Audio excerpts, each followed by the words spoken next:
기소 이후에 법원의 시간에서는 그 460쪽을 보면 재구속 제한이 없다.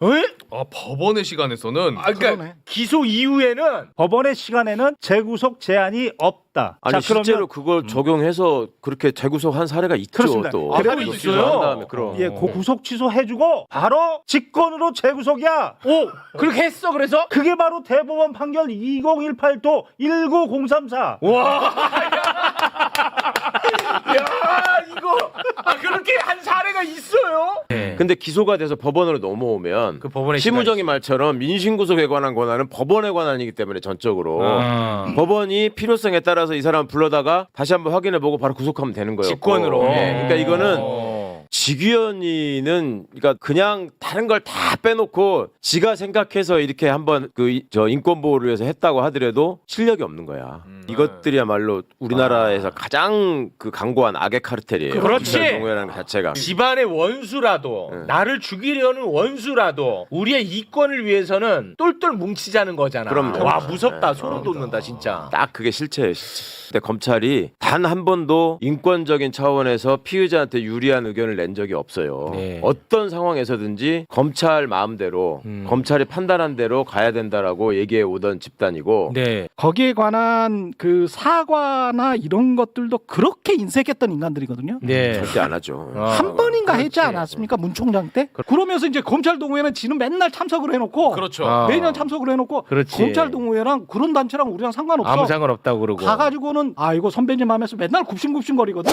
와, 이 어떻게 이럴 수가 있냐 이거야. 이럴 수가. 이제 심우정이가 검찰의 역사를 지금 새로 쓰고 있는 게 여태까지 아까 뭐 이완규가 어떻고 뭐 김주현이 어떻고 얘기하셨지만 그런 사람들을 떠나서 어떤 논점과 관련해서 특히 이제 인간의 어떤 그 자유를 제약하는 가장 강력한 수단이 지금 영장에 의한 구속이잖아요. 그렇습니다. 그런 문제가 생겼을 때 검찰이 단 한 번도 인권적인 차원에서 피의자한테 유리한 의견을 낸 적이 없어요. 네. 어떤 상황에서든지 검찰 마음대로 검찰이 판단한 대로 가야 된다라고 얘기해 오던 집단이고 네. 이완규는 그런 점들을 그냥 다 적어놨을 뿐이에요. 그냥 일종의 그 정리하는 사람의 네네네네. 입장에서 네. 아니 그 공소권 남용을 대법원이 확정을 시켜가지고 그 공소 기각을 한 사건에서도 아니 그냥 견해가 다를 뿐이다 이렇게 하고 사과 한 번 한 적이 없잖아요.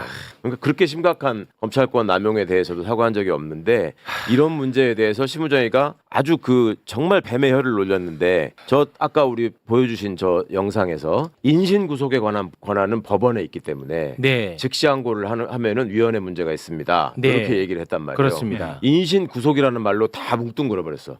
인신 구속이라는 말은 여러 가지가 다 포함되어 있는 거고 그 구속을 유지할 건가 말 건가에 대해서는 예를 들어 영장 기각도 있고 구속 집행 정지도 있고 구속 취소도 있고 여러 가지가 있는데 네. 그거를 법은 경우에 따라서 나눠서 이걸 다 적어놨단 말이에요. 규정을 했단 말이에요. 네네. 근데 그걸 다 포괄해가지고 인신 구속은 법원의 권한입니다. 좀 말장난이잖아. 이거는 그러니까 저 검사들이 인신 구속은 우리 권한이라고 생각해 왔었거든요. 여태까지.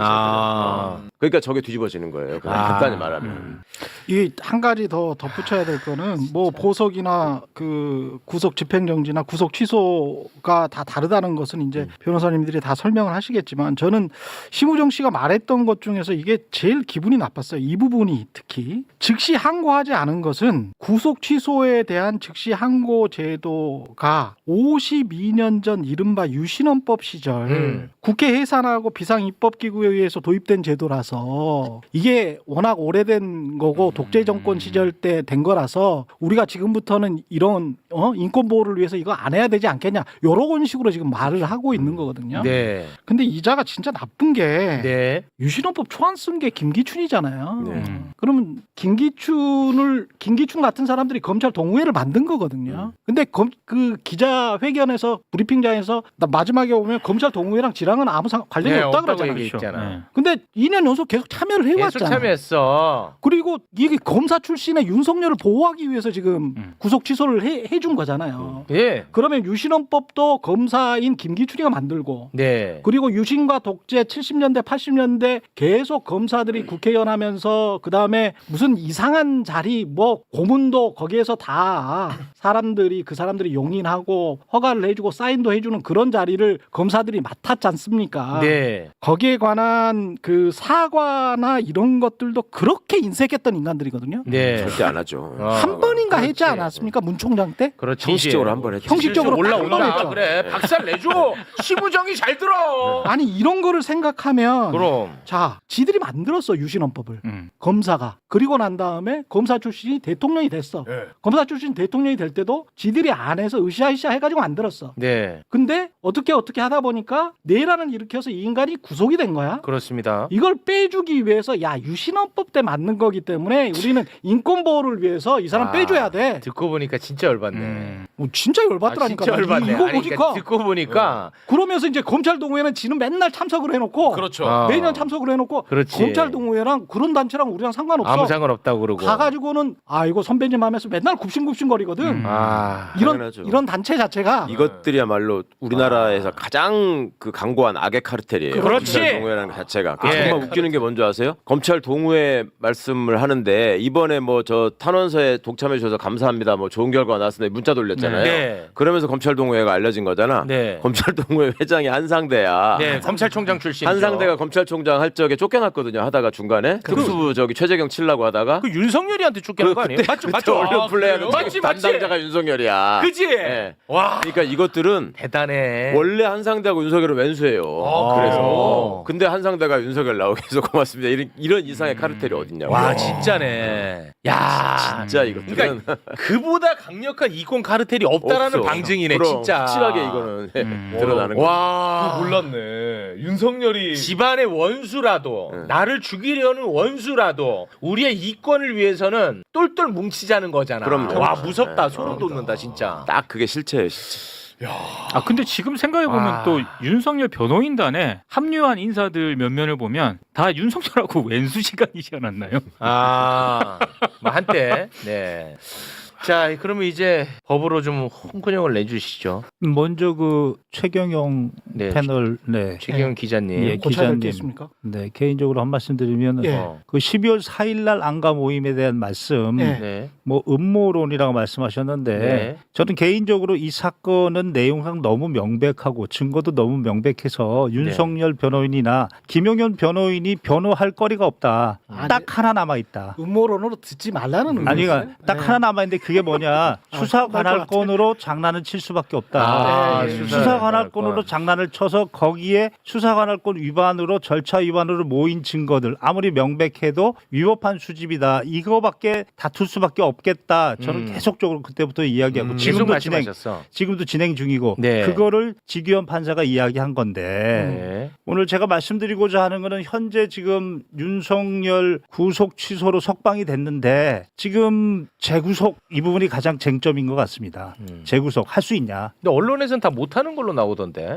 먼저 재구속에 대한 제한, 우리 형사소송법 네. 재구속에 대한 제한이 208조 1항입니다. 다른 중요한 증거의 발견을 제외하고는 재차 구속하지 못한다. 이렇게. 그러니까 같은 사건으로 한 사건으로 잡았다가 풀어줘. 네. 그러면 특별한 증거가 나오지 않는 이상 얘를 다시 구속시킬 수 없다. 같은 사안으로 그런 관점에서 보면 지금 증거 다 나왔으니까 내란 우두머리 증거 다 나왔으니까 지금 당장은 재구속이 좀 제한되지 않느냐. 나중에 특검이 돼서 제가 주장하는 반란으로 공소장 변경하고 또 여기에 또 평양 무인기 관련돼서 외환의 재중에 99조 일반 이적죄 또 노상원 시켰으니까 내란 목적 살인 예비 음모 이거 추가하면 그때 재구속이 가능하지 않느냐 이런 얘기를 하는데 네, 맞습니다. 이 부분에 네. 결정적으로 지금 논의가 안 되는 게 네. 법원 실무제요. 자, 법원 실무제. 그건 판사들의 바이블입니다. 실무제요. 예, 제요. 예. 아, 뭐 요약했다는 형사 거예요? 3편, 형사 3편, 2022년 편찬 460조. 460조. 460조. 거기를 보면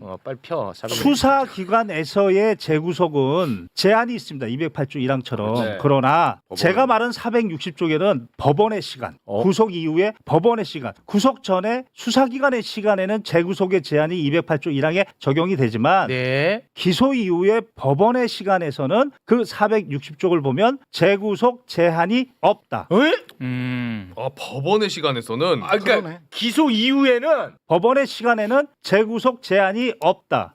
그게 나와 있다고요? 명문으로 돼 있죠. 법원 실무 제요에. 예, 460조. 와, 이거 왜 아무도 얘기 안 해? 아니 자, 실제로 그러면- 그걸 적용해서 그렇게 재구속한 사례가 있죠. 그렇습니다. 또 아, 그리고 있어요? 기소한 다음에 그럼. 예, 그걸 얘기하려고 하는데 와, 씨. 자, 지금 지기현 판사의 문제점은 뭐냐면 그의 논리는 첫 번째는 지금 이 부분은 많이 논의가 됐는데 구속기간 불사님 네. 그 기준을 네네. 날이 아니라 시간으로 하면서 네. 이것은 적법 절차 또 인권 존중 헌법 정신이다 네. 이렇게 얘기하고 있는데 일단 형사소송법 해석론을 뛰어넘었다. 입법론으로는 가능하다. 아. 입법론은 이거는 국회의원이 해야 되는 거고 그렇죠. 네. 헌법 정신을 더 구현시키기 위해서 입법을 하는 건 국회의원이 하는 네. 거고 판사의 역할은 현재 형사소송법을 해석하는 역할을 해야 되는데 그렇죠. 바로 이 문제가 되는 201조의 2 그 불산입 기간 7항 거기는 명문의 규정으로 접수한 날로부터 반환한 날이라고 날이라고 돼 있어요. 네. 분명히 명문의 규정 시간 아워로 돼 있지 않다는 거죠. 그렇습니다. 데이로 돼 있다는 거죠. 그리고 66조 1항에도 분명히 구속기간 계산을 구속기간 초일은 시간을 계산하지 아니하고 네, 날로. 시간을 계산하지 않습니다. 네. 형사소송법은 1일로 계산한다. 네, 그거는 이제 아주 이거를 보면 월권이지. 1일 날로 계산한다는 그러니까 대검찰청도 다시 날로 지침을 바꿨다는 거죠. 그렇습니다. 그래서 이거는 분명히 해석론이 아니고 입법론을 한 건데 가사 좋다. 뭐 그렇게 헌법 정신에 투철해서 절차적으로 구속 취소했다 치자. 여기서 중요한 건 법원 실무 제요에 나와 있는 그 기준에 따르면 재구속의 제한이 없기 때문에 판사라면 절차적으로 판단하고 끝내면 안 되고 내용도 판단해야 되는 겁니다. 아, 구속 사유가 여전히 있냐 없냐. 있지 구속 사유는. 형사소송법 70조에 죄를 범하였다고 볼 만한 의심이 상당하다.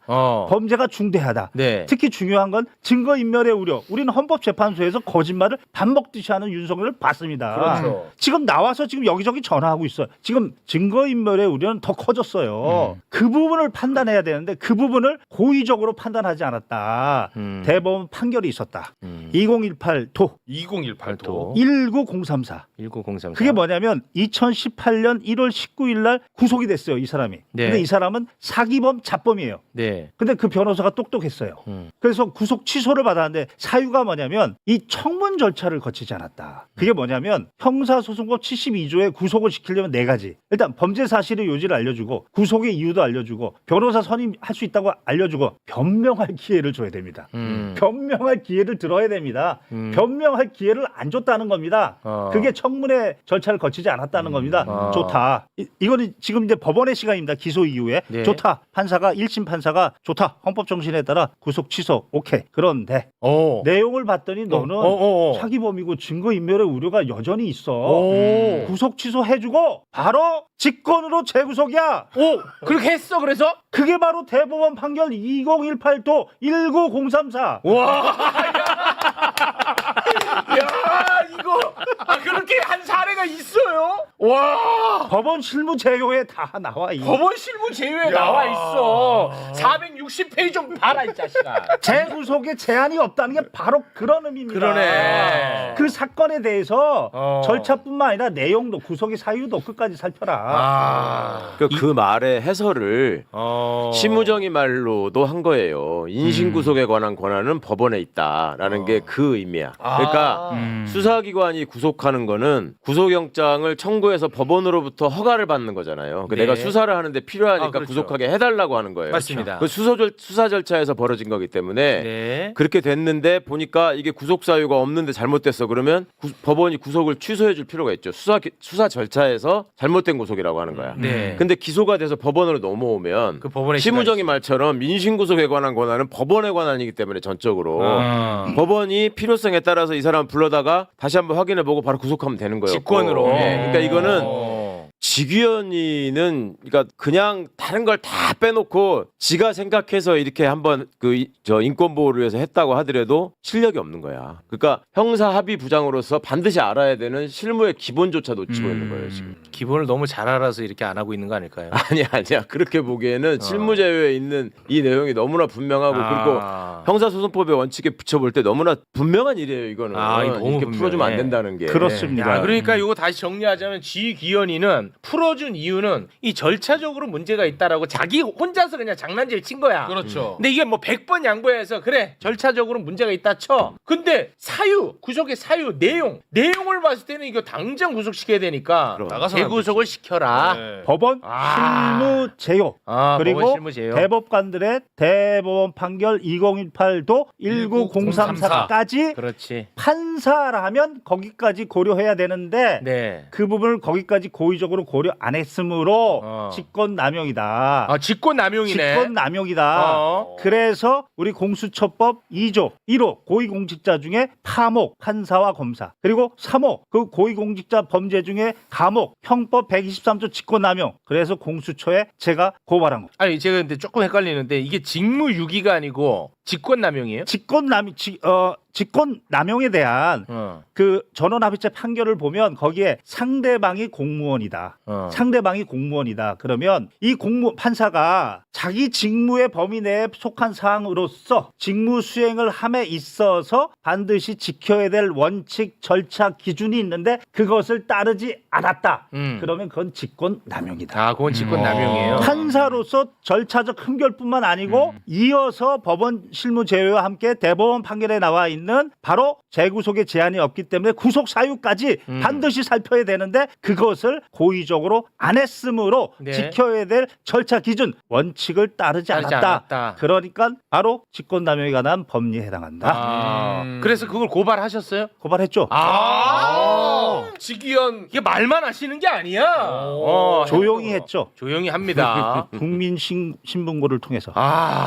근데 이 법원 실무 제휴를 판사들만 보는 게 아니에요. 변호사들도 다 갖고 있고 검찰도 당연히 이거를 보면서 일을 합니다. 보면서요? 그러니까 이게 법원 실무 제휴에 나와 있는 이런 내용들은 신무정의가 소집한 회의에서 다 얘기가 된 내용들이에요. 그런데도 불구하고 이걸 무시했다는 거죠. 알고 있었네. 야, 그러면 심우정의가 즉시 항고하지 않은 것도 이 굉장히 심각한 문제인데 즉시 항고하지 않았고 지기현이가 또 직권으로 재구속하지 않은 것도 이것도 또 문제네. 그렇다니까요. 야, 그럼 지들끼리 이거 다 알고 있었던 거 아니야? 그러니까 지금이라도 지규현이가 이거가 이렇게 문제가 돼 있는 상황에서는 다시 불러다가 신문하고 구속영장을 발부할 수 있어요. 지금도 안 하잖아요. 와, 지금도 안 하는 거지. 그러면 이거는 그냥 뭐 실력이 없다거나 뭐 무식해서라거나 네. 이런 게 아니야. 자기만의 법 논리가 있거나 이거 아니라고. 그냥 무조건 윤석열은 빼주고 싶었던 거잖아요. 맞죠? 잘 들어 심우정 지구현. 저는 이거를 약간 좀 사회학적으로 생각을 해보면 언론인으로서 생각을 해보면 우리가 공부 잘하고 착한 아이가 부모님한테 이쁨을 많이 받았잖아요. 근데 그때 착한 아이라는 게 뭔 말이냐면 말을 잘 듣는 아이예요. 그렇죠. 네, 우리가 쭉 자랐던 아직까지도 이 세대가 이제 70년대 중반인가 그럴 거예요. 지기현 판사가 74년생인가 뭐 73년생인가 그랬던 것 같은데 말 잘 듣는 아이란 말이죠. 공부 잘하고 말 잘 듣는 아이. 말 잘 듣는 아이는 KBS, MBC 뭐 여러 곳에 있지만 법원에도 많이 있거든요. 네. 말 잘 듣는 아이가 무슨 이야기냐면 수능하는 아이예요. 그러니까 부모라는 뭐 권력에도 질문하지 않고 수능하죠. 학교에 가서도 수능을 합니다. 학원에 가서도 수능을 해요. 그런 애들이 시험 성적이 굉장히 좋아요. 시험 성적이 좋고 사회로 들어왔어요. 그래서 개인적으로 만나면 착해요. 그런 사람들은 공부 잘하고 착합니다. 근데 말을 잘 들어요. 근데 권력자 쪽에서 말이 들어왔어요. 이 사람도 지금 답변하는 게 그거잖아요. 변호인 쪽에서 그런 말이 들어왔기 때문에 나는 판단해줘야 됐다. 시간으로 계산을 하는 게 맞지 않아? 라고 물어보니까 나는 판단해줘야 됐다라는 건데 그렇게 말이 들어온 쪽은 다 권력자였거나 권력자 주변에 있는 사람들이야. 과거에 어마어마한 권력을 가지고 있었던 검찰총장들이었거나 아니면 그 주변에 있는 사람들인 거지. 대통령 측근들이야. 그러면 이 말 잘 듣고 착한 아이가 어떻게 맞춰주지? 어떻게 맞춰주지? 이제 라고 임무가 이제 부여된 거야. 이것저것 이제 찾아본 거죠. 거기에다가 지금 말씀하신 것처럼 이런저런 이제 해석을 명백히 잘못한 것도 있지만 책보 적부심 그 기간은 구속 기간에 산입하지 아니한다 이렇게 돼 있잖아요. 근데 그것도 산입했잖아. 네. 이 사람 산입했잖아. 그러면 명문 조항을 어긴 거잖아요. 다 어겼어. 명문 조항을 어긴 건데 더 문제는 자, 말 잘 듣고 착한 아이들이 임명직 공무원이 돼서 지들 멋대로 행동하게 놔두는 시스템인 거야, 우리가 지금. 네. 걔들이 소수 카르텔로 이렇게 멋대로 하게 놔두는 시스템인데 플러스 처벌이 안 돼. 지금 고발은 하셨지만 고발은 하셨지만 이게 지금 굉장히 가가지고는 또 이제 법원이 판단해야 될 거 아니야. 아니 그러니까 저 네. 최경희 기자님. 그래서 지금 처벌이 안 되잖아. 그렇지. 화만 나잖아. 그렇지. 그래서 우리는 이 법 제도 안에서 할 수 있는 게 그나마 징계. 다시 말해 심우정의의 탄핵이잖아. 아니 저는 그거를 조금 더 길게 보면 네. 이게 정권을 바꿔서 또 이 사람들이 어떤 이야기를 할 거냐면 지기현이나 심유정이나 이런 사람들은 또 분명히 이렇게 이야기를 할 거예요. 그때 가서 이제 탄핵을 한다 아니면 처벌한다 징계한다 뭐 소송한다 이러면 탄압받는다 그럴 거야. 야 그런 얘기에 휘둘리면 안 돼. 아니 그거를 그런 프레임에- 계속 경계하면서 저는 이야기를 할 수밖에 없는 게 이게 분명히 탄핵이 인용되고 정권이 교체되는 거는 이거는 시대적인 당위성이고 네. 이건 그냥 그렇게 돼야 돼. 그렇지. 그냥 그렇게 돼야 되는데 그 다음에 또 올 이 태풍들 있지 않습니까? 이 태풍들에 우리가 대비하는 자세를 지금부터라도 네. 가지고 있어야 된다라는 말이죠. 그렇습니다.